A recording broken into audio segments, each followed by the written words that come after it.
Packet switching breaks data into packets and sends them to a computer. If you write that exact sentence in your Cambridge IGCSE Computer Sciences 0478 exam, you've just instantly lost every single available mark for that question. 0. It's a fatal error, and honestly, examiners see it thousands of times every single series.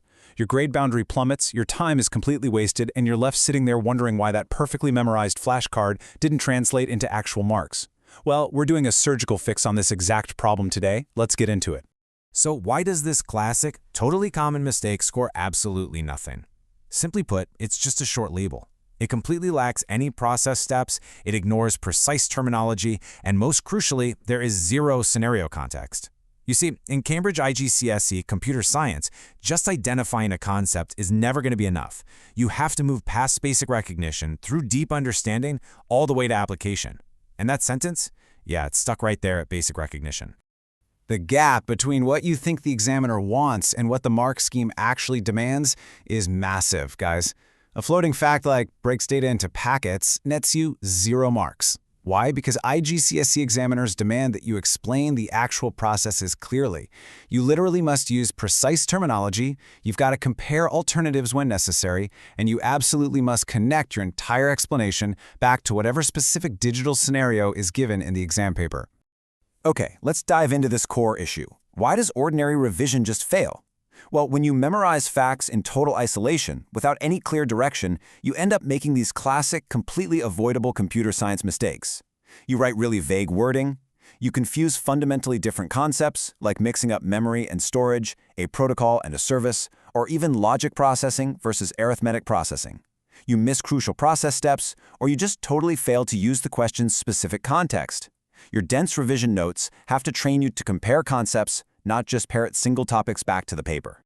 You really have to stop writing everything you know without direction. Look, when you see a question on data transmission, your very first job is not to do a massive brain dump on the page. Your absolute first job is to diagnose the demand. What exactly is the task testing you on? Are they asking for a process explanation, a hardware or software selection, maybe protocol understanding, or an evaluation of a security method? Once you've identified that exact requirement, you classify the relevant data, hardware, or process, and only then do you actually start structuring your answer. Now, in a moment, I'll show you the hidden context clue that changes your packet switching answer completely. It's a clue that examiners deliberately bury right there in the text. But first, you absolutely need the 4-step framework that makes that exact clue totally obvious when you are reading the exam paper. Without this framework, you'll read right past the clue every single time. So to fix this, you need a really reliable memory structure that is ready to deploy under exam pressure. Enter the 4 prompts framework. Number 1, what is it? Number 2, how does it work? Number 3, where is it used? And number 4, why is it better or worse than an alternative in that specific situation? When you build your notes around these 4 specific prompts, you completely stop memorizing isolated words and you start building deeply connected computer science knowledge. All right, let's apply that first prompt. What is it? Your definition has to solve a specific digital problem. With packet switching, it's a theoretical foundation for data transmission, but you really have to distinguish it from nearby concepts. For instance, you need to make sure you're clearly talking about network communication and not accidentally confusing it with internal CPU operations like logic and arithmetic processing. What digital problem does packet switching actually solve? What data or device is involved here? Answer those questions first, and suddenly the terminology becomes meaningful, not just some memorized bullet list. Moving right along to the second prompt, how does it work? Here, you must explain the clear sequence of how the process actually functions so that another learner could literally follow it step by step. This is exactly how you jump from basic recognition straight up to top band application. What exact process is taking place? How are the packets routed? What happens the moment they reach their destination? Look, if you skip steps in the sequence, you're leaving gaps in your logic, and you are definitely leaving marks on the table. And that brings us to prompt number 3. Where is it used? Generic, copy-paste responses rarely gain full marks in 0478. Look at all these contexts. It could be a school network, a busy office, a robot, a website, a database, or even an embedded system.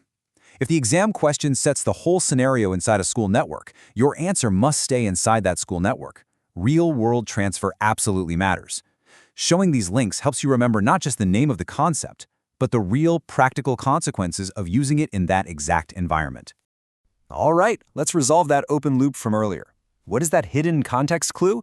Well, here it is, diagnosing the exact demand of the question. You have to check whether the examiner specifically wants causes, effects, advantages, disadvantages, design decisions, or an evaluation. That is the hidden clue. Knowing exactly what type of analysis they are looking for dictates exactly what you write for prompt number 4. Why is it better or worse? Let's look at a really concrete Cambridge-style example so you see what I mean. A generic advantage like, it is faster, loses marks. Why? Because it offers absolutely no reason and no context. Now contrast that with a top-band answer. In the school network, packet switching bypasses congested routes, reducing delay. Do you see the massive difference there?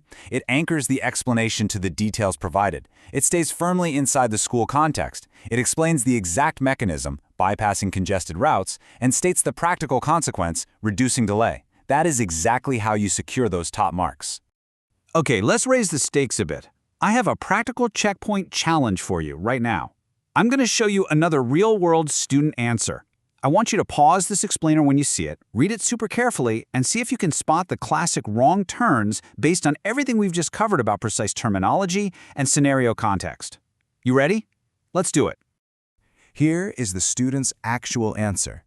The school uses packet switching to store data safely because it has a protocol. I want you to pause for a second. Seriously, pause it. What are the fatal errors here? Think about those classic computer science mistakes we discussed just a few minutes ago. Okay, let's do some examiner-style correction together. First up, stores data safely. This is a massive glowing red flag. The student has completely confused storage with transmission. Packet switching is a communication method. It is not a storage medium. They're describing a completely different technology that only sounds vaguely related. Second, they just threw in the word protocol without explaining how it actually works or what it even does. The improved version anchors right to the actual technology. It transmits data securely across active network nodes. You simply cannot just name drop terms. You have to prove to the examiner that you know exactly what process is taking place. To avoid making those exact kinds of errors under intense exam pressure, you absolutely need a disciplined revision path. This is the 3-pass revision cycle. Pass 1, secure your key definitions and contrasts. Pass 2, rehearse your worked explanations, diagrams, or code-like structures. And Pass 3, honestly, this is the most crucial one for exam adaptability, change the scenario. Mix similar terms up. Force yourself to justify your choices in a totally new context, whether it's a smartphone, a banking system, or a robotics scenario, because IGCSE questions absolutely love to combine theory with applied reasoning. So, the crucial point is this. Can you answer the 4 prompts aloud right now for packet switching? Right this second. What is it? How does it work? Where is it used? Why is it better or worse? If you cannot speak those exact answers aloud, clearly and confidently, the topic is just not ready for the examination room. You need to go back, rebuild the topic from the key contrast, use a worked example, and test yourself with a scenario-based question. Now, we've done the surgical fix on packet switching and data transmission today. We've successfully stopped the bleeding on those lost marks. But here is the hard truth. Post-surgery rehab is totally critical. Fixing this one single topic in the syllabus is absolutely not enough to secure your grade boundary for the entire 0478 exam. You still have a major unresolved problem right now. Your entire syllabus needs this exact level of strategic, examiner-focused breakdown.